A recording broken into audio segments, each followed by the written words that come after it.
Imagine como foi a sensação das pessoas que viveram no tempo em que a televisão foi criada. Uma época que o aparelho televisivo era algo inovador. Essa informação nos dias de hoje não traz nenhum impacto, mas naquele período trouxe. As inovações continuam existindo. Não mais a televisão nos impactam, mas há outras invenções que de fato fazem parte do nosso contexto atual e que ajudam a gente a entender e viver melhor a vida. Você sabia que essa história que eu acabei de contar para você tem a ver com contextualização? Eu sou o pastor Wilbert, seja muito bem-vindo à Escola Bíblica Especial.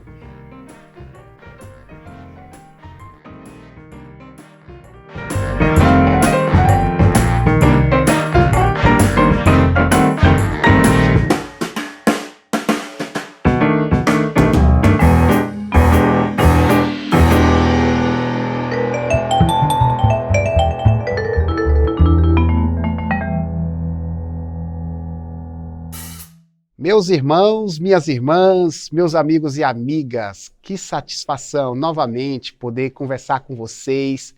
Sempre venho aqui animado, feliz em saber que você está aí nos dando a honra de participar das nossas programações na TV Viva a Promessa, sobretudo aqui na Escola Bíblica Especial, um programa que tem se tornado muito importante na vida de muita gente que gosta de estudar a Palavra de Deus.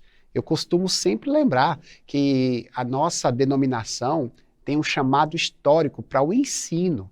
Toda vez que um promessista ele tem a oportunidade de participar de qualquer programação que gera aprendizado, o promessista fica animado. E é nessa expectativa que nós estamos aqui novamente, contribuindo para o seu crescimento na fé. Não apenas você, viu, que faz parte aqui da Igreja Adventista da Promessa. A gente fala primeiramente para esse público, que são as pessoas que estão continuamente participando das nossas programações. Todavia, evangélicos de outras denominações, católicos, espíritas, até ateus, seja qual for o seu credo religioso, lembre-se que você é muito bem-vindo. Participar dessa programação, você participar dessa programação, para nós é de fato uma grande honra. Que Deus abençoe sua vida e você possa crescer espiritualmente conosco. Nós estamos estudando ao longo de um trimestre a respeito de igreja, a respeito de revitalização, a respeito de plantação de igreja. Ao contrário do que muitos pensam, igreja não é necessariamente uma empresa, não é um lugar que tem placa ou que possui um CNPJ. Igreja é um organismo vivo que manifesta a vontade de Deus através da comunicação do Evangelho. Igreja é um movimento criado por Jesus há centenas e centenas de anos atrás. E o desafio daqueles que fazem parte deste corpo chamado igreja é mantê-la viva. A ideia é que a igreja continue vibrante, porque se não estiver viva, na realidade, do ponto de vista conceitual, deixa de ser igreja, porque a igreja é um organismo vivo. Se não houver vida, então não há igreja. A igreja revela vida no seu crescimento, na maneira de expor o evangelho e de atrair novas pessoas. E nesse trimestre, nós estamos conversando sobre a revitalização, sobre plantação. E o tema geral é igrejas vivas, para a gente lembrar o quanto é importante o assunto de revitalizar e plantar igrejas, sobretudo nesse novo tempo. E quando falamos de revitalização, falamos de plantação, nós precisamos entender que a igreja carrega princípios, é verdade, ela defende teses doutrinárias, ela defende verdades propagadas e ensinadas há milhares e milhares de anos atrás. A igreja ela conserva os seus valores. Os valores que a igreja defende são eternos, porque são ensinados pelo próprio Deus. Porém, esse mesmo Deus que nos ensina a conservar os princípios e tê-los como algo permanente, também nos dá a liberdade de anunciá-los de múltiplas maneiras. Essa múltipla forma de pregar o evangelho, nós também chamamos de metodologias, nos faz pensar sobre contextualização. Revitalizar e plantar a igreja tem tudo a ver com contextualização. Por isso que eu citei o tempo da invenção da televisão, antes da vinheta, você me ouviu falar. Em outra época fez todo sentido a fabricação de um aparelho televisivo. Embora hoje a televisão ainda seja utilizada, existem outros instrumentos que as pessoas podem ter acesso às informações que não precisam necessariamente depender de uma televisão, sobretudo uma televisão de tubo pesada, como era no início quando foi criada. E a igreja, nos seus procedimentos, ela precisa fazer essa reflexão. Ela conserva o seu objetivo, o seu propósito, ela conserva a palavra de Deus, ela a comunica, mas ela precisa ser versátil.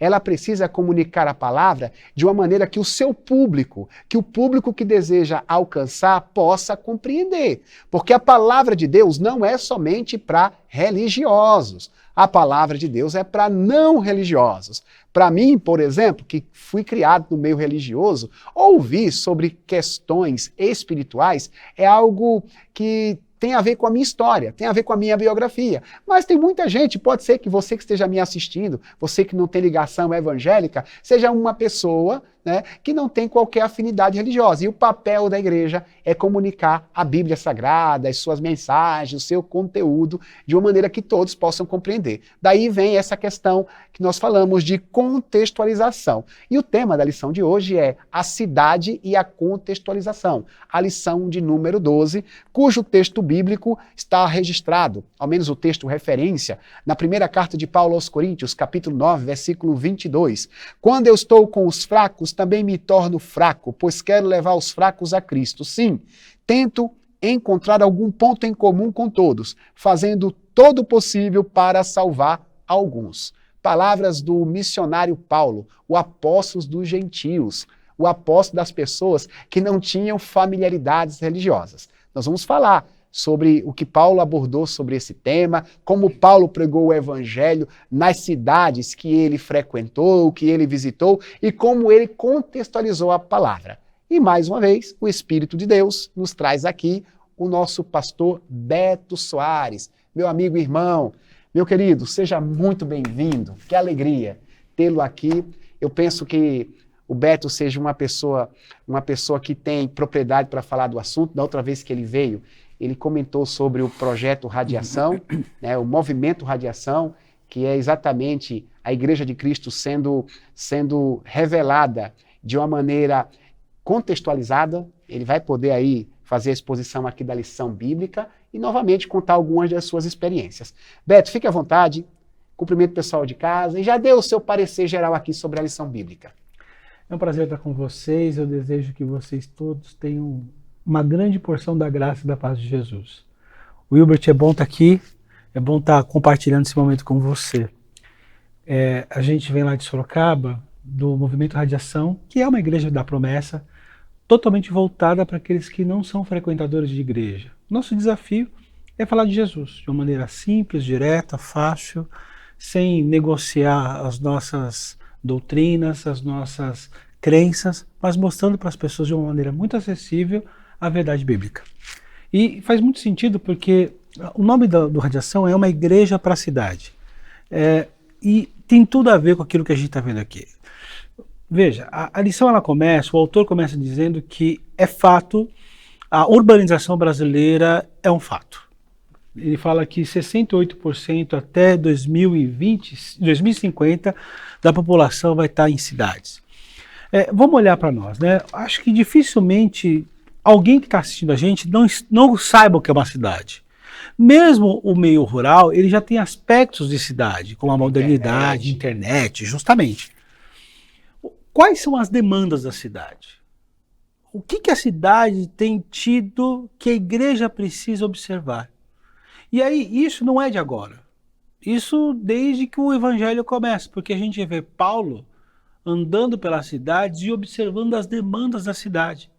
Em algum momento a gente vai ver na lição que Paulo tem um momento em que ele pega uma escola em um lugar para falar do evangelho. Porque ele viu que ali era o melhor lugar para fazer isso. Não seria comum, de repente, naquela época, na zona rural, né? Exatamente. É uma coisa urbana. Então a gente não vê, pelo menos não me recordo, assim, Paulo indo a um sítio pregar o evangelho. Pode ter sido, e não ter relatado no texto bíblico, mas o que a gente tem aqui é Paulo nas praças, nos teatros, nas escolas, no meio urbano, andando nas cidades, nas grandes cidades da antiguidade. Então, a igreja, ela está na cidade. E ela tem que, de alguma maneira, olhar para a cidade e entender como que Cristo responde a essa cidade, como que Cristo é comunicado a essa cidade, que tem ritmo próprio, que tem pessoas entrando e saindo, que muda, não tem aquele negócio de ser sempre a mesma pessoa, a cidade ela é dinâmica em si, então, hora eu estou aqui, hora eu estou lá, é uma cidade que as pessoas, nem todas elas têm o mesmo horário, cada um tem o seu horário diferente do outro, então como que a gente comunica o evangelho na cidade? A contextualização, acredito que seja algumas das respostas para isso. Eu tenho algumas provocações, Beto, mas vou deixar para fazê-la durante os seus comentários nas perguntas, Sim. que eu acho que você falando aí, eu acredito que essa seja a sensação de quem te assiste, já faz a gente pensar sobre alguns desafios. Mas eu vou deixar para que a didática da lição, Sim. ela por si só nos ajude nesse processo, tá bom? Então, Beto, para seguirmos aqui o nosso padrão de conversa, onde a gente sempre expõe as perguntas para você responder, ou para o comentarista responder, com base na introdução nos desafios urbanos apontados no texto, responda como a igreja pode se preparar para cumprir sua missão nas cidades. Você acabou de fazer uma bela introdução, né, de que existe hoje uma urbanização, e isso muda o perfil das pessoas. Eu já tive a oportunidade, Beto, de conviver em zona rural, onde o ritmo era um. Quando eu vim morar em São Paulo, na época que eu comecei a estudar, quando eu te conheci, em 2002, eu confesso, e olha que eu vivi numa zona rural quando criança, nas férias, quando ia para casa do meu avô. Mas eu fui criado em Maceió, capital, que tem o seu movimento. Mas eu me assustava quando eu chegava ali naquela zona do metrô e as pessoas estavam correndo. Sim. Então, isso é um aspecto importante da cidade que também precisa fazer a gente refletir como essas pessoas entendem o evangelho. Se na zona rural as pessoas, de repente, têm uma vida um pouco menos acelerada, você tem um ritmo para pregar o evangelho. Mas aqui em São Paulo, por exemplo, onde eu me assustei por conta dessa correria, pode ser que o aspecto seja outro. Conversa um pouco com a gente sobre isso, Beto, por favor. Como a igreja pode se preparar para cumprir a missão nas cidades? A igreja ela precisa estar com os olhos abertos para ver o que está acontecendo na cidade. Veja, não que o campo não tenha suas demandas, tem. Claro, você se preocupa com o tempo, com o clima, muito mais do que a gente se preocupa na cidade, se bem que hoje a gente se preocupa por causa das catástrofes, né? Mas o campo você se preocupa se vai chover ou não para você ter a plantação, se os animais vão ter o que comer, são preocupações válidas. Mas na cidade, a gente tem algumas preocupações, por exemplo, a gente tem uma diversidade de pessoas, e essa diversidade traz múltiplas culturas, com múltiplas demandas. Então nós temos pessoas que estão na cidade, mas que são sós, moram sozinhas, têm a solidão. Nós também temos pessoas que estão vivendo o colapso do secularismo. O que eu quero dizer com isso? Ela tem que separar tudo. O secularismo é aquela ideia de que cada um é na sua caixinha, cada um é no seu canto. Então, o profissional entra em confronto com o pai de família, que entra em confronto com a espiritualidade, e a pessoa está entrando em colapso com isso. É uma pessoa que é cobrada no trabalho para dar resultados, porque o chefe exige, porque o colega do lado está subindo. Ele é cobrado em casa, porque em casa a gente não se satisfaz mais com a comida na mesa, a gente quer fazer uma viagem para a Disney todo ano. A gente é cobrado na igreja, porque eu não quero apenas um local para adorar a Deus, mas eu quero um local instagramável para adorar a Deus, né? E aí entra esse colapso. Só que também na cidade nós temos as pessoas hiperestimuladas, onde quanto mais luzes parece melhor, mas ao mesmo tempo tem pessoas querendo fugir disso. E as demandas emocionais. Tudo isso entra com demandas emocionais. A gente está numa sociedade ansiogênica, a gente sempre quer correr porque a gente não sabe o que vai acontecer amanhã. Mas eu tenho medo do que vai acontecer amanhã. Nossa sociedade é depressiva, porque por mais que eu ande, nunca eu chego lá. E altamente estressada. Porque o estresse tem outras coisas, ele envolve o nosso ciclo do dia, a hora que a gente acorda e tudo mais. Só que na cidade a gente não tem hora para isso. Então, eu acordo numa hora e já não acordo devagar, não tenho um ritual. Eu acordo, já olho pro celular, eu nem oro mais. Eu olho pro celular, tenho que ver as mensagens, vou lá, faço um café, tomo banho, eu volto, tomo café correndo, como as duas bolachas, saio correndo, levo o filho para a escola. Altamente estressante. Esse é o diagnóstico. É um olhar muito frio, ainda muito cru. Lembrando que cada cidade tem a sua demanda. Mas, via de regra, lugares urbanos têm esse perfil. E assim, só para o pessoal de casa saber, para quem não sabe, o Beto é psicólogo por formação. Quando você fala de fatores emocionais, você fala com propriedades acadêmicas, né? E existe esse contexto emocional sobrecarregado nas cidades? Claro! Vamos pegar a situação do metrô que você acabou de dizer. O cara entra no metrô olhando o relógio. E o metrô não são só fatores que dependem dele, tem fatores externos. Então o metrô parou, andou mais devagar. Você fala, ih, meu Deus, vou atrasar. É apertadinho na agenda. E aí começa a dar uma sensação de ansiedade, de estresse e tudo mais. Aí vamos trazer isso para a igreja. O cara vive a semana assim. Aí tá lá na igreja, no sábado, ó, a gente tem que chegar a tal hora pro ensaio. O cara já não aguenta mais, o cara tem que cumprir o horário o tempo todo. Aí você entende porque alguns caras, por exemplo, falam, olha, eu não quero compromisso na igreja. Não é porque o cara é mau caráter, não é porque o cara ele é preguiçoso, porque o cara não aguenta mais. Ele tá no limite dele, de cobrança. Até isso a gente tem que enxergar como que a gente faz. Aí chega o evangelho. O evangelho tem que trazer alívio pro cara, mas às vezes a gente confunde evangelho com cobranças. E que o pessoal de casa entenda que estamos falando, inclusive, para os não crentes. Exatamente. Ah, quem é crente em Jesus tem Exato. que superar tudo isso. Camarada, nós estamos falando para quem não é crente. Que algumas vezes, o pessoal da cidade, Beto, você chama para um culto, ele quer saber quanto tempo vai durar. Porque na cabeça dele as coisas são programadas. E a gente, religioso, a gente vai dizer o seguinte, não, quem serve a Deus tem que não se preocupar com o horário. Estamos falando de gente, a palavra tem que alcançar o não crente. O não crente não tem essa maturidade de ficar uma vigília participando de programação ad eterna. Contextualização é a maneira como eu proclamo, falo do evangelho. A maneira, inclusive, não é só o jeito de falar, mas a maneira como eu procedo. Isso que você falou é essencial. Eu tenho que respeitar. O cara na cidade ele tem pouco tempo, Hilbert. Na cidade a gente faz conta do tempo que vai chegar, porque é tempo que eu perco. Na cidade como São Paulo é 1 hora de deslocamento. Eu tenho que botar isso na conta. Então eu chego num local, eu tenho que saber a hora que vai acabar, para eu saber que hora que eu vou voltar para casa. Porque eu não tenho só aquilo para fazer, eu tenho mais coisas para fazer.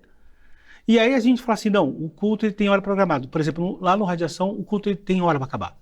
Ele dura 1h10 na conta certinha do relógio, né? A gente balanceou. Ah, mas isso é frio. Não, não é frio. Eu estou respeitando a pessoa porque ela tem mais coisa para fazer. E isso pode ser um fator para que ela não venha mais. Porque fala assim, os caras não controlam o horário. Eu estou querendo ver o não crente. E a gente precisa entender que isso é uma forma de proclamar o evangelho. Sim. E entre outras maneiras. Então, a cidade tem demandas, que não são as demandas rurais. Mas a igreja precisa enxergar essas demandas para responder dessas demandas na luz do evangelho do modo certo. E a contextualização, Beto, talvez ela seja desafiadora. Eu sempre vou chamar a gente de religioso. Não no sentido pejorativo. Não entendi. No sentido histórico, né? Eu e você que somos nascidos na igreja, sobretudo na promessa, a gente tende a querer que as pessoas enxerguem o evangelho como a gente enxerga. Mas quem vem de fora não tem essa casca religiosa que a gente tem. E a gente tem que ter a percepção que Jesus tinha. Porque quando Jesus ensinava, as pessoas ficavam admiradas, porque ele ensinava diferente do modo dos fariseus. Porque a maneira dele explicar o evangelho, de se contextualizar, tem uma ocasião que Jesus sobe num barco para pregar a palavra. Aquilo é contextualização. As pessoas estão ali, ele sobe no barco porque a posição, a localização de Jesus ia influenciar na atenção das pessoas, correto? Sim. Na maneira dele expor. Sim. Às vezes, a gente por cisma, não, eu sempre preguei fora do barco. A gente não quer sair da zona de conforto. Exato. A gente às vezes tem que subir no barco, Beto. Isso às vezes custa alguma coisa pra gente. Não a palavra é negociável, mas os métodos, eles são sim flexíveis. O maior sermão de Jesus, que é o Sermão da Montanha. Ele sai de dentro do templo e fala no meio das pessoas. Para pessoas que talvez nunca entrariam no templo. Verdade. E é onde ele fala as maiores verdades. Os maiores ensinamentos estão ali naquela passagem lá de Mateus 5 a Mateus 7. Então, veja, ele está falando ali fora do prédio. Ele está contextualizando. E ele fala de coisas como, por exemplo, vocês são sal e luz. Ele poderia falar que a gente tem que fazer diferença do jeito mais acadêmico, mas não, ele pega coisas que todo mundo conhece. Coisas fáceis e pontos de contatos, né? O cara que é judeu entenderia, o que não é judeu também entenderia. A mulher entenderia, a criança, todos entendem. A ideia de Jesus ali é justamente falar, entenda o evangelho. Ele contextualiza, o reino de Deus é semelhante a um homem que comprou um terreno. Todo mundo sabe que é um terreno, todo mundo sabe que o terreno se compram. Então ele fala, certa vez um homem vinha andando pela estrada, uma história. Então, ele contextualiza, ele poderia falar assim, não, olha, vocês precisam acolher o próximo com amor, porque está lá escrito em Deuteronômio, em Levítico. Ele podia ter feito, mas ele não, ele fala, certa vez um judeu vinha andando pela estrada, foi assaltado, foi dado como morto, passou um levita, passou um sacerdote, aí veio um samaritano e acolheu o homem. Ele falou que estava escrito lá, né, em Deuteronômio, mas ele falou do jeito dele. E o próprio Paulo, também imitando o mestre na maneira de evangelizar, ele também usava uma linguagem de fácil acesso. E até porque, o pessoal de casa tem que ficar atento a isso, as sociedades mudam. Houve um período que as histórias bíblicas eram conhecidas de maneira geral. Você falava de Moisés, Davi, todo mundo sabia quem é. Por esses dias, né? Por esses dias não, alguns meses atrás, eu fui assistir The Chosen com a turma lá da igreja, e tinha jovens novos na igreja que não foram criados no meio religioso. E eu me lembro de um casal que estava do meu lado perguntando para mim quem era João Batista. Né? Eu ficaria escandalizado se o Beto me perguntasse isso. Você teve aula infantil e sua mãe é uma excelente professora, né? Eu também tive excelentes professoras, mas aquele casal, gente, ele está perguntando porque para ele não é comum João Batista, Moisés. Então, quando eu estou pregando o evangelho ou cantando isso lá num culto, por exemplo, eu tenho que lembrar que tem gente que não sabe quem é Moisés, não sabe quem é José.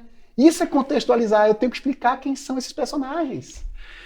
O João Batista, eu tive essa experiência com o João Batista. Eu fui falar sobre o João Batista para o meu público, e meu público, boa parte dele não é nascido na igreja. Falei, gente, João Batista é um profeta que veio antes de Jesus, ele tinha esse comportamento, assim, assado, ele era primo de Jesus, só que mais velho, mas ele que introduz essa prática no caso do batismo por imersão. O pessoal, entendi, eu não precisei dar uma aula sobre João Batista, mas eu tive que contextualizar, esse cara é esse aqui. A gente corre no erro de muitas vezes falar como se as pessoas já soubessem. A gente parece que é impaciente, né? Vai ler na Bíblia. Meu irmão, estamos tentando pregar o evangelho para quem não tem familiaridade. Paulo, eu acho legal Paulo, porque Paulo ele vai falar para judeus, ele vai lá para a sinagoga, ele pega as leis, ele fala aquilo que os caras querem ouvir. Mas quando ele vai para a Grécia, ele fala dos filósofos, dos poetas deles.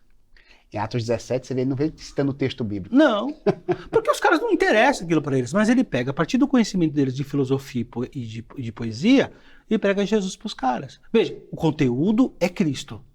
Mas ele transmite para os caras de um jeito que eles consigam entender. Agora, quando ele vai na sinagoga, ele vai lá e dá um show em termos de lei. E prova na lei que Cristo é o Messias. Ele pregou o mesmo Cristo para os dois. E não é que essas pessoas que não conhecem não vão conhecer. Não, estamos falando do primeiro contato. Porque se a gente ficar com essa cisma de que, não, quem quiser vá ler na Bíblia, a gente vai deixar de aproveitar grandes oportunidades. E Jesus sempre teve essa paciência, esse cuidado. Isso é contextualização. Contextualizar não é pecado. É pontos de contato que você faz com a pessoa. Deixa eu dar um exemplo. Esses dias lá na igreja, a gente estava falando sobre a carta. A gente está terminando uma série sobre Tiago, e Tiago é muito interessante, né? Ele vai falar como a gente tem que servir, o que a gente precisa fazer. E em Tiago 2 ele vai falar que a gente não tem que ter preconceito com o pobre, a gente não pode maltratar ele. Aí eu fui começar a minha reflexão e eu trouxe como contextualização um filme, chama-se Um Senhor Estagiário, do Robert De Niro. Filme legalzinho, bacana de ver. Eu falei, e é legal, todo mundo se identifica com o filme e tudo mais. Eu falei, aqui nós temos um filme de comédia, ok? Só que aqui tem uma mensagem que, em nome da produtividade, eu tenho um preconceito em relação à idade desse homem, que é o etarismo. Pessoal, é mesmo. Semelhantemente, Tiago fala no livro dele sobre preconceito. Você trouxe para o evangelho. O cara entendeu. Eu não precisei contar, por mais que eu falo quem é Tiago, mas não precisei contar toda uma história. Não, entendi. Então você vai falar sobre preconceito. É aquilo que a gente veio ouvir hoje. Entende? E às vezes na sociedade, se a cidade tiver for acelerada, tiver uma aceleração fora do comum, nesse primeiro contato você tem que aprender a ser objetivo. E muita gente tem crise com objetividade, né? Sim.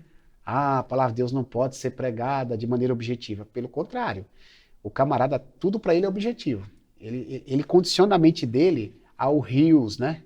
Lá da internet, ao carrossel, ao corte. Ele não tem nem paciência para ver o vídeo completo. Exatamente. Aí você quer pregar o evangelho para ele, primeiro contato dele com o evangelho, você quer pregar o evangelho para ele 3 horas de aula, né? Como se fosse um ambiente de faculdade de teologia. Uhum. Aí, aquilo que podia ser transmitido não é transmitido com eficiência, por conta dessa falta de percepção. Exatamente. Beto, ainda nessa vibe aí de conversa sobre contextualização, a gente já entrou aqui na segunda pergunta, que pergunta o conceito de contextualização e o que a envolve. Você falou muitas coisas aí, se quiser repeti-la ou falar de outra maneira, fique à vontade, mas eu queria que você também lesse o texto de 1 Coríntios, né?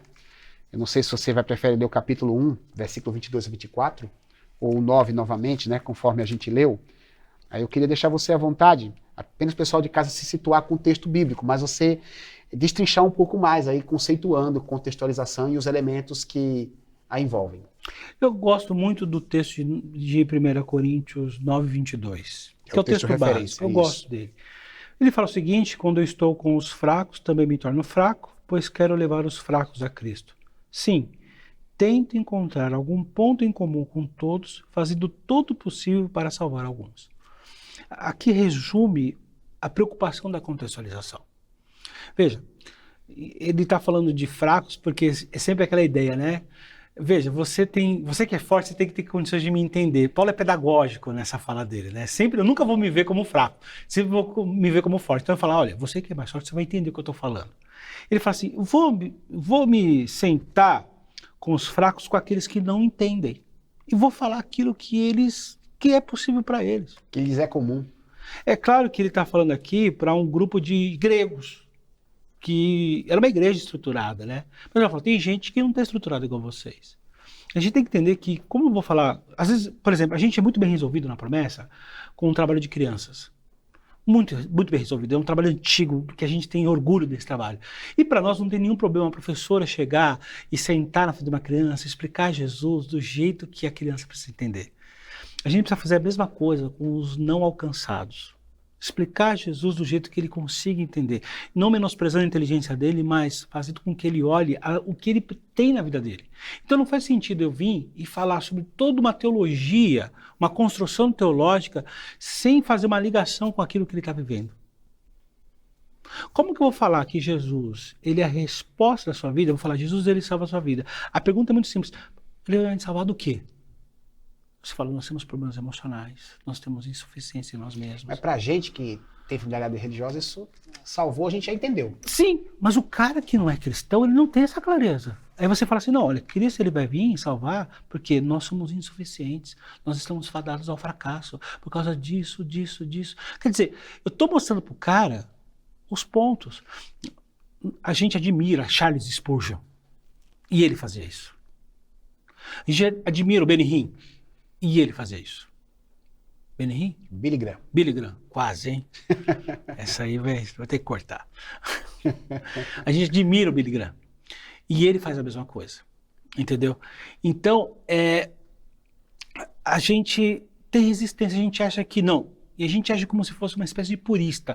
Eu tenho que falar exatamente como está escrito, porque, veja, o Espírito Santo que dá compreensão. Não, mas espera aí, o Espírito Santo está te usando para fazer com que aquela pessoa compreenda o Evangelho. E aí ele fala aqui, olha, sim, tenta encontrar algum ponto em comum.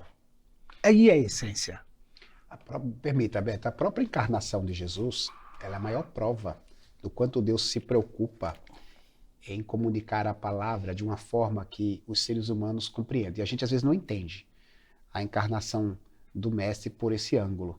Porque, imagine só, Jesus sendo Deus, ele podia se revelar cheio de luz, com a sua glória, numa linguagem própria divina, o ser humano que precisa, que se vire para entender. Exatamente. Mas ele esteve entre nós, se humanizando, comendo, bebendo, caminhando, chorando, para que os seres humanos se identificassem. Pobre. Boa. Extremamente acessível. É muito mais fácil eu entender o pobre do ponto de vista dele do que o rico que o pobre entenda. Muito bom. Jesus é a contextualização. Então, é porque tudo a gente quer espiritualizar demais, né? Mas o simples fato da encarnação de Jesus, ato simples, inclusive que ele foi criticado, né? Sim. Como é que pode esse camarada dizendo que é o Messias comendo com pecadores? Mas é exatamente isso. Se ele não sentasse com pecadores para comer, ele não teria vínculos para poder pregar a palavra, né? Há pouco tempo eu fiz uma pesquisa, Beto, sobre a reevangelização na Europa. Uhum. A gente participou de uma conferência lá em Madrid e eu me lembro que um evangelista alemão, ele dizia que a principal carência dos europeus para ouvir a palavra é relacionamento. O europeu, palavra desse teólogo alemão, né? Evangelista alemão, ele não vai ouvir simplesmente o conceito. Ele precisa gostar da pessoa que está proferindo o conceito. Uhum. Isso não é novidade, porque na Bíblia, Jesus ensinou isso. Uhum. As pessoas vão entender vocês a partir do amor. O relacionamento ajuda a gente, né? Mas o relacionamento tem a ver com contextualização. Essa preocupação, né? Essa empatia. Sim, e vem do fato da pessoa, é o que Paulo fala, eu me sentei com você. Eu me entrei no mesmo nível que você. Não é aquele religioso com a sua estola sacerdotal, intocável. O melhor exemplo de contextualização que me ocorre agora, Wilbert, é quando Cristo se ajoelha para lavar os pés dos discípulos. Maravilhoso, bom exemplo. Ali é a melhor lição que ele poderia dar a respeito de igualdade e humildade. Lavando os pés dos discípulos. Que não era algo religioso naquele momento. Não. Era uma coisa do dia a dia. Que era uma coisa que era a cultura. Porque hoje é religioso. É religioso, naquele momento não. Era cultural. E ele pega uma coisa da cultura para ensinar uma verdade para os caras. Fala assim, olha, a gente é todo igual aqui. Você tem que se humilhar. Eu sendo o Senhor e mestre de vocês, eu fiz, vocês também devem fazer. E a paciência dele, vocês não entendem agora. Isso. Mas vocês vão entender. Espera um pouquinho aí, vocês vão compreender. Isso é um exemplo de contextualização fantástica de Cristo. Fantástico. Muito bom, Beto. Terceira pergunta. De que maneira a relevância cultural contribui para a missão da igreja? Quais elementos do mundo contemporâneo podem ser utilizados como pontes para comunicar o evangelho hoje? Comente o exemplo de Paulo nesse sentido. As perguntas aqui, elas se fundem. Tem coisas que a gente já comentou, mas para seguir uma didática, Beto, eu quero dar espaço aqui para falar um pouco mais, tá bom? Como a relevância cultural contribui para a missão da igreja, os elementos, de repente alguma coisa que você já falou, quiser reforçar, ou então alguma coisa que ficou pendente, quiser também falar, fique à vontade. Paulo, ele é legal, porque ele vai falar de Jogos Olímpicos, vai falar de luta, ele vai falar de coisas que faziam parte do dia a dia dos gregos. Olha, tem os corredores, ele vai falar de cidadão romano com os seus direitos, ele fala de direito romano, que é uma coisa para o romano muito importante, muito precioso. Então, ele faz pontes. Né? Legal em Atenas, eu vejo que vocês são muito religiosos, mas tem um altar aqui que vocês ergueram para o Deus desconhecido, eu quero falar sobre ele. Ele pegou uma coisa que fazia parte da cultura das pessoas. Ele pegou a cultura, pegou a religião, pegou a cultura dos caras. Né? E eu quero falar sobre isso. Então, isso é legal. Paulo não começava falando assim, segundo o profeta tal. Não, ele começava, e dali ele começava a discorrer a respeito da promessa da salvação através de Cristo Jesus. O exemplo que você deu, quando Paulo ele escolheu um espaço acadêmico, que foi a escola de Tirano, para poder pregar o evangelho, às vezes a gente não observa, mas isso era uma quebra de paradigma. Exatamente. Por que ele não faz isso na sinagoga? Por que você não faz isso lá volta para Jerusalém, leva as pessoas daquela cidade lá para Jerusalém? Então, ele está contextualizando, né? E tem uma sacada aí, né? Porque por que ele vai para a escola? Porque há tempos atrás, eles tinham começado a falar em grego a respeito do evangelho. Você vai lá em Atos 11, você vê todas essas histórias acontecendo. E aí o evangelho está sendo espalhado em grego. Cabe grego numa sinagoga? Não. Mas onde cabe grego? Numa escola cabe. E grego gosta de estudar nesse contexto? Então o que a gente vai estudar nessa escola? Jesus. Mas agora a gente precisa olhar uma coisa. Paulo, ele nunca foi na sorte, ele sempre foi preparado. Ele era um observador, ele estudava, ele sabia o que estava falando. No nosso caso, é importante a gente usar elementos para contextualização. Falar sobre um livro, falar sobre um filme, falar sobre uma série. Tem muito material para falar uma poesia. Eu já comecei uma mensagem com uma poesia, né? Uma poesia de Fernando Pessoa, né? E é muito legal, enfim. E deu certo que naquele dia tinha um professor de português assistindo e falou, obrigado por ter começado. E foi uma coisa tudo muito espiritual, porque eu não sabia que tinha um professor de português lá na plateia. E aí, só que a gente precisa saber o que está falando. A gente precisa sentar, estudar. Em outras palavras, precisamos nos permitir a observar o que está acontecendo. Porque o evangelho usa a graça comum. Exatamente. Para quem já estudou um pouquinho de teologia, exatamente. Deus também usa poesias, artes da vida. Exatamente. Você pode fazer pontes com essas artes, né? E aí, uma vez eu fui falar sobre a remissão, usando um livro, um homem de um italiano chamado Primo Levi, que ele relata o campo nazista. Ele foi preso em Auschwitz. E é um livro muito lindo. Eu li ele, estava na faculdade ainda, e trouxe um pouco daquele livro e tal. E falei, então, essa angústia dele é onde Jesus vai trabalhar na nossa vida, porque nós nos sentimos presos também pelo pecado. Quer dizer, as pessoas estavam emocionadas pelo livro. E aí, quando eu trago essa verdade, é verdade, nós estamos presos pelo pecado. Mas eu precisei ler o livro. O problema é que hoje, a gente tem que contextualizar, acho que as pessoas nem duvidam disso. Mas a maneira como a gente faz, a gente tem que prestar atenção. Não é só ir lá na IA, que hoje está fácil, pedir um resumo, porque isso não é. A IA é boa, eu uso muito IA para muita coisa, mas isso não dá. Mas eu tenho que saber fazer a contextualização, porque eu olho para Paulo. Paulo, quando falava, ele sabia o que estava falando. Paulo nunca tutibiou na fala dele. E era aí que as pessoas começavam a ouvi-lo. É importante contextualizar, mas é importante fazer do jeito certo. E destacando que a ideia de contextualizar não é do nosso tempo. Jesus contextualizou. Paulo contextualizou. Daqui a 20 anos, quando nós estaremos já na fase idosa, haverá contextualização. Os profetas contextualizavam, Hilbert. Se você vai lá para os profetas menores, chega num cara igual a Amós, por exemplo, ele é uma espécie de cantor sertanejo para o nosso tempo de hoje. Ele era muito popular. E a fala dele é para o povo. Ele falava das verdades de Deus para o povo.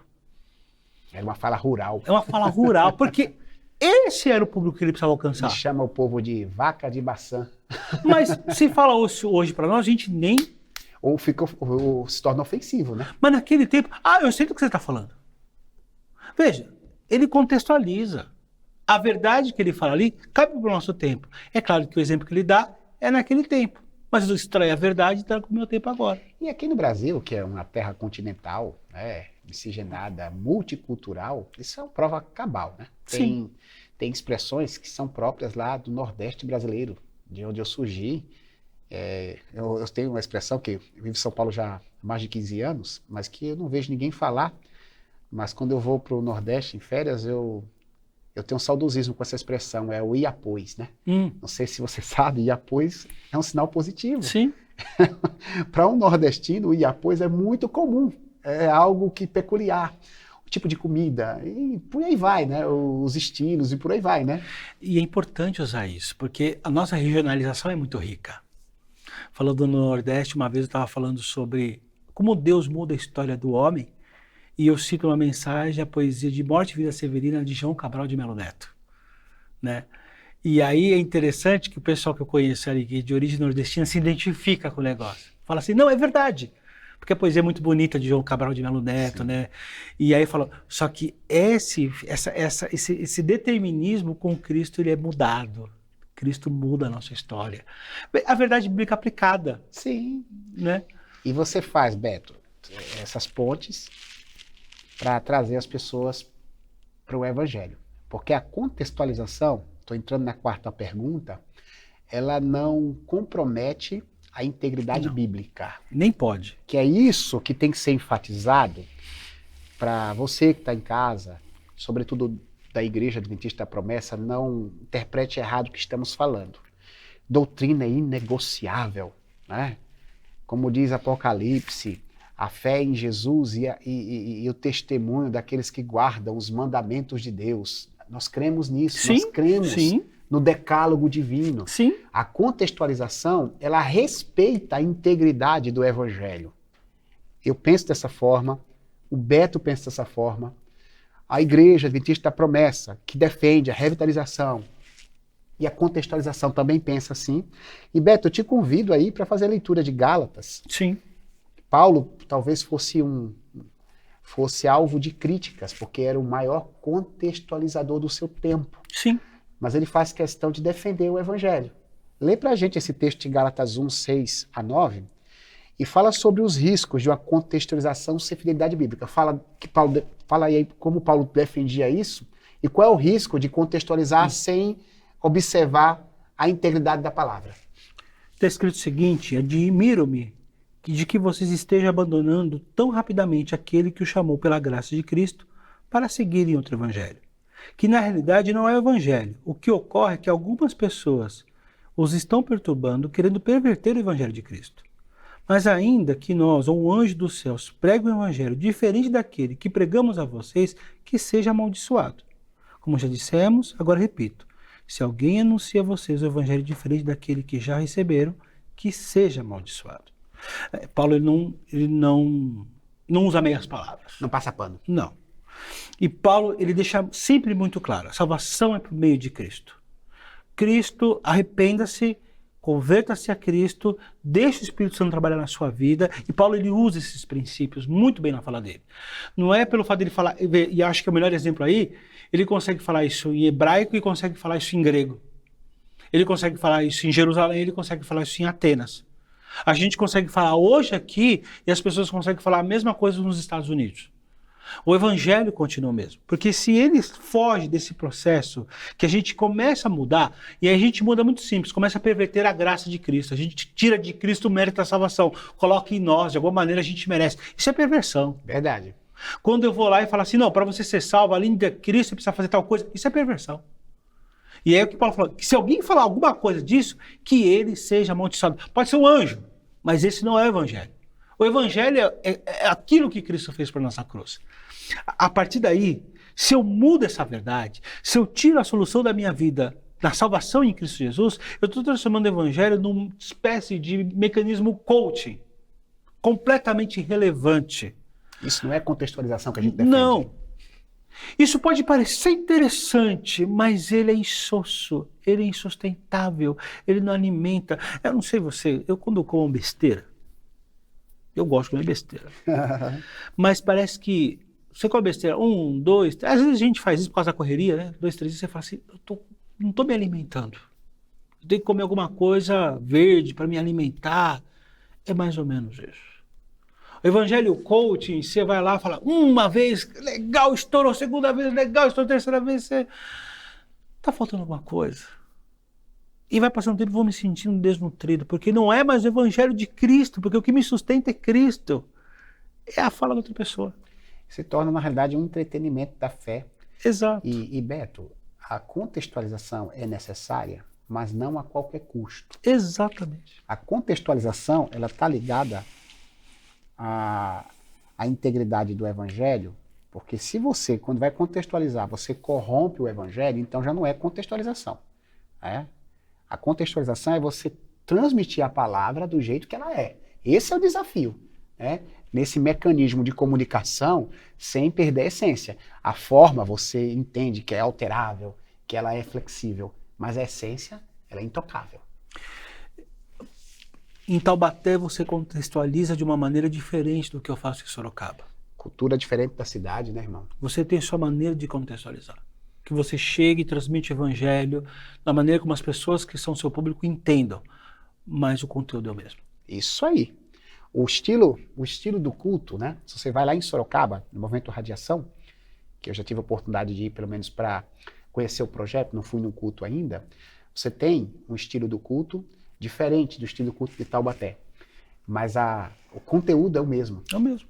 O propósito, o alvo da adoração é o mesmo. É o mesmo. Né? A palavra pregada é a mesma, de forma diferente, mas o conteúdo, o cerne daquilo que está sendo comunicado é idêntico. Exatamente. E essa é a questão. A gente contextualiza sem abrir mão das verdades da palavra.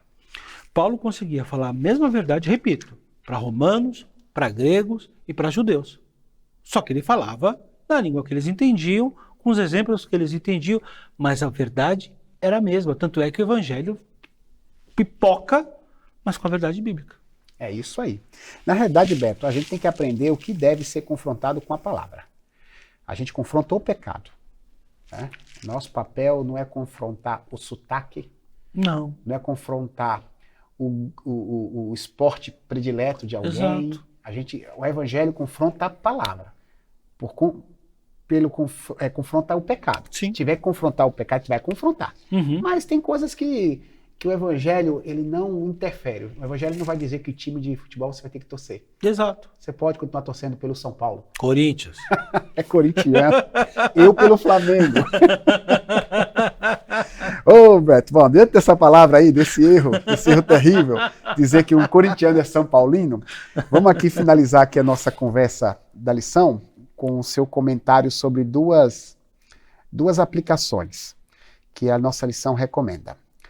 Pratiquemos a contextualização com relevância e pratiquemos a contextualização com fidelidade. Por favor, Beto.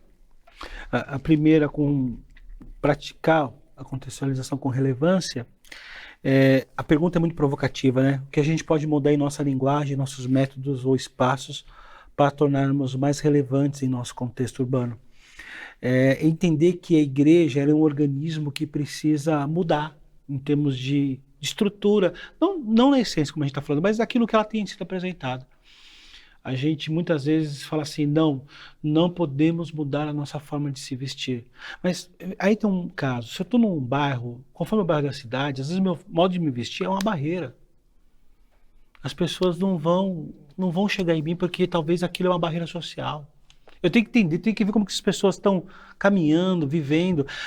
Talvez, e aí eu acho que o grande desafio, pensar até na maneira como eu abro a igreja, porque às vezes eu estou lá insistindo num horário e não vai ninguém. Eu estou vendo que as pessoas do bairro ali, porque eu entendo que a igreja sirva para trazer Cristo para aquele bairro, está todo mundo ou dormindo ou trabalhando. Você fala, mas quem que eu vou alcançar aqui?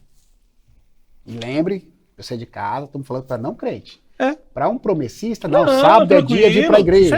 Chegado. Mas estamos falando para não crente. Mas eu quero alcançar não crentes. Esse é o meu grande objetivo como igreja. Então, meu bairro ali não está operando naquele horário. Eu tenho que começar a observar que horário que o meu bairro começa a viver. Aí você está reproduzindo um horário que é muito eficiente num outro contexto. Exatamente. Você pode ter o melhor culto, a melhor música, mas no horário errado. Verdade. E você enxergar o horário certo é contextualizar. É um desafio. E isso é altamente desafiador. Altamente desafiador. Talvez o dia, eu não estou nem falando do sábado, tem muita gente que gosta de fazer um culto durante a semana. Tem alguns lugares que a cultura permite, mas talvez o dia está sendo mal escolhido. Tem alguns lugares que talvez a quarta não seja bom, mas a quinta seja melhor. Verdade. Eu preciso observar. Domingo, dependendo se a igreja tem culto no domingo, de repente o horário que você está marcando é um horário que traçamente na cidade as pessoas estão em outro lugar. Exatamente. Transporte, como que funciona na cidade. Eu tenho que fazer toda essa leitura. Horário da feira. Horário da feira. Eu tenho que fazer essas leituras para poder, de alguma maneira, ajudar, melhor, ser luz naquele lugar onde eu estou, porque esse é o meu objetivo como igreja. Na segunda pergunta, que também eu entendo que acho que é muito provocativa essa última pergunta, quais limites a igreja precisa reconhecer para manter e preservar a integridade da mensagem de Jesus Cristo em meio à cultura contemporânea da cidade? É o seguinte, o limite justamente é a palavra de Deus. Eu não posso passar aquele negócio. Eu não adequo. E assim, veja, eu não mudo, até que eu acho que a palavra é errada, mas eu não mudo o conteúdo para que as pessoas se agradem. Eu estava conversando com um amigo que ele trabalha em uma igreja, mega igreja de 4, 5 mil pessoas. Não sou contra essas igrejas, mas ele fala que tem um risco. Por conta do controle de pessoas, você tem que adequar essa mensagem para manter aquele público fiel ali. E eu vejo que Paulo e Pedro, vou pegar Pedro, naquela mensagem que ele se levanta logo após o Pentecostes, ele prega e a gente tem um relato bíblico que 3.000 pessoas aceitaram a Cristo. Ali é uma coisa linda, a mensagem não é comprometida. O limite é a cruz de Cristo. O limite é a graça de Cristo. Se eu passo disso, se eu tento mudar isso, eu não devo fazer isso. Eu tenho que tomar esse cuidado. Perfeito, Beto. Cara, quero te convidar a assistir comigo aí o Desafio Missionário, para a gente refletir isso na nossa realidade local. A gente pensa evangelho, mas a gente precisa colocar em prática. Vamos assistir comigo?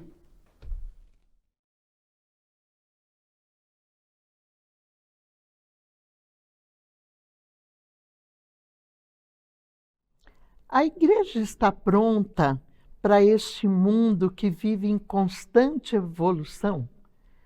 Cada dia as coisas vão mudando, o mundo vai se transformando e nós estamos dentro deste mundo. Será que acompanhamos a evolução, entendemos a cultura aonde nós estamos, aonde a nossa igreja está? Será que a gente participa do trabalho e das coisas que são realizadas ao nosso redor, no nosso bairro, na nossa cidade, do nosso país? Como será que pensam essas pessoas? Porque precisamos entender a cabeça das pessoas que ainda não conhecem a Jesus Cristo para podermos alcançá-la. Então, é necessário a gente entender o ambiente urbano onde nossas igrejas estão.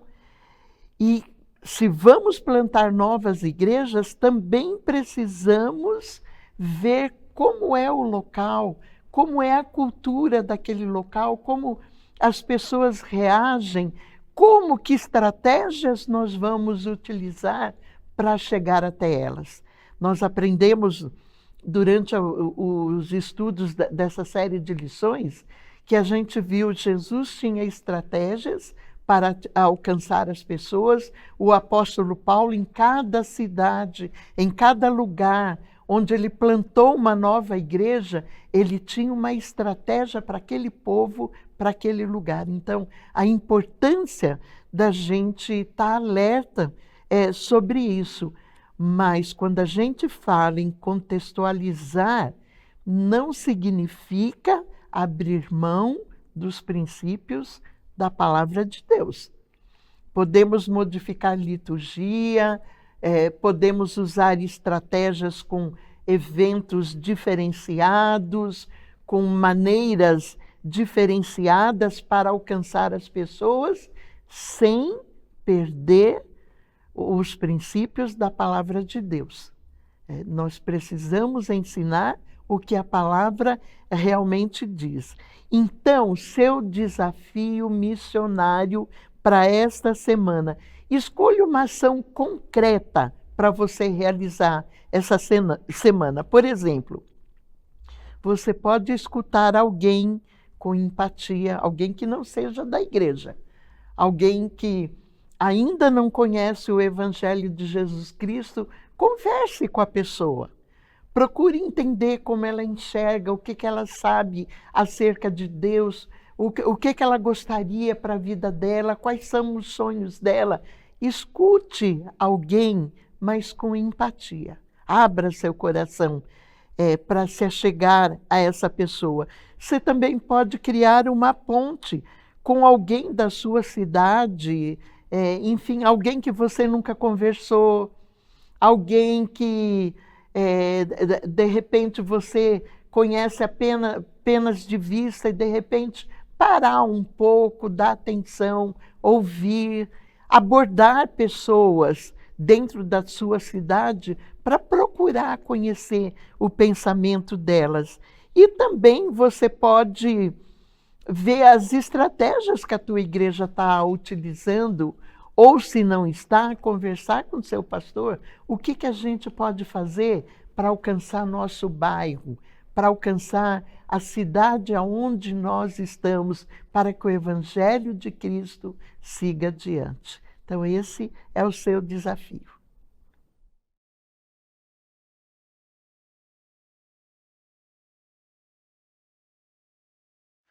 É isso aí, meus irmãos. Graças a Deus que a gente absorve essas palavras que acabaram de ser ditas.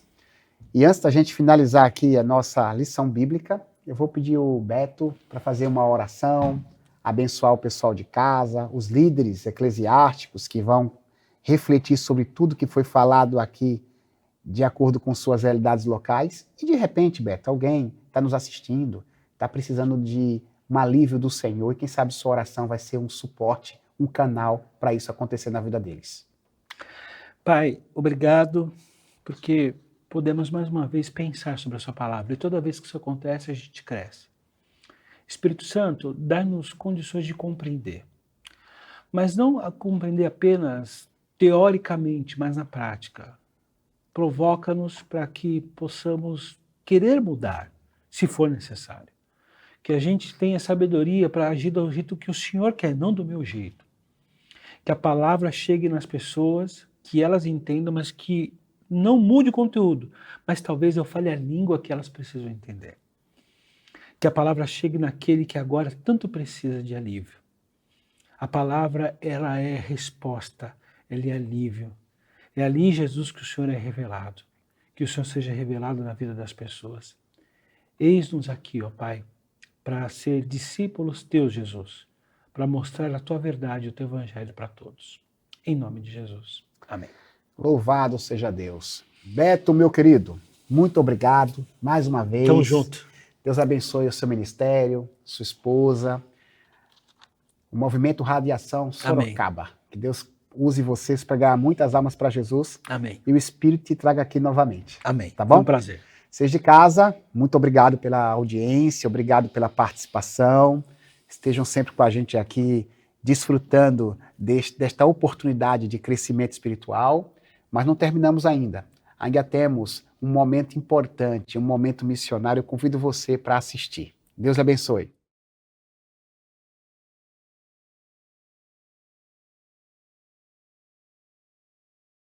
A paz do Senhor Jesus, meus irmãos queridos. Hoje no Igreja Missionária vamos orar pela Tunísia. Os cristãos tunisianos enfrentam hostilidade da sociedade e a maioria escolhe adorar em segredo. Os que deixaram o Islã para seguir a Jesus são considerados como vergonha para a família. Eles podem enfrentar a rejeição e ameaças da família e da comunidade também. Cristãos que migraram de outros países, especialmente da África subsaariana, são isolados e podem manter a sua fé desde que não compartilhem com os muçulmanos tunisianos.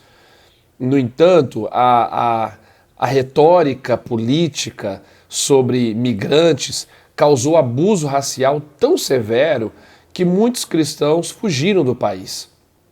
Ser conhecido como cristão na Tunísia afeta a reputação e a segurança no emprego e pode resultar em rejeição completa ou abuso por parte da família e da comunidade. Apesar de a igreja local estar crescendo, as autoridades monitoram as reuniões da igreja. Então, eu quero convidar você para estar atento aos pedidos de oração. Veja, vamos orar para que cristãos de origem muçulmana sejam protegidos do abuso e da rejeição. Nós vamos pedir a Deus também em favor dos cristãos tunisianos para que encontrem maneiras de se reunir com outros irmãos e crescer no conhecimento de Deus. Vamos interceder também para os perseguidores, que eles tenham um encontro com Jesus e passem a segui-lo. Vamos orar? Querido Deus, Senhor de amor e de bondade, nós oramos pela Tunísia e pedimos ajuda para os irmãos e irmãs que sofrem perseguição, sofrem hostilidade da comunidade, às vezes da família, são maltratados, são rejeitados em ambiente de trabalho. Pedimos força para esses irmãos, que eles recebam coragem para não desanimarem da fé, que eles continuarem amando e adorando a Cristo com convicção. Ajude, meu Deus, esses irmãos se reunirem para celebrar, para encorajarem-se mutuamente no amor de Jesus. Que esses irmãos tenham condições de compartilhar a fé com outras pessoas, testemunhar o Evangelho para outras pessoas, que eles façam isso com sabedoria, mas façam isso na certeza de que o Senhor está com eles e o Senhor os ajuda e o Senhor é Salvador e Libertador. Ó Deus, alcance a Tunísia com tua misericórdia, cobre aquele país com o teu amor, salva aqueles que hoje se perdem, hoje são hostis, são perseguidores, se opõem ao Evangelho, que eles te conheçam, conheçam o teu amor, que eles voltem-se para a cruz de Cristo, vejam quanto o Senhor é bom e rico em perdoar.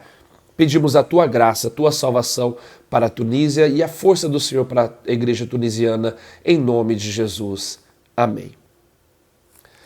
Meus queridos, Deus te abençoe. Tenha uma ótima semana. Continue orando pela Tunísia. Seja missionário. Nós nos vemos no próximo programa, quando vamos orar pela República Democrática no Congo. Deus te abençoe. Um abraço. Até a próxima. Tchau.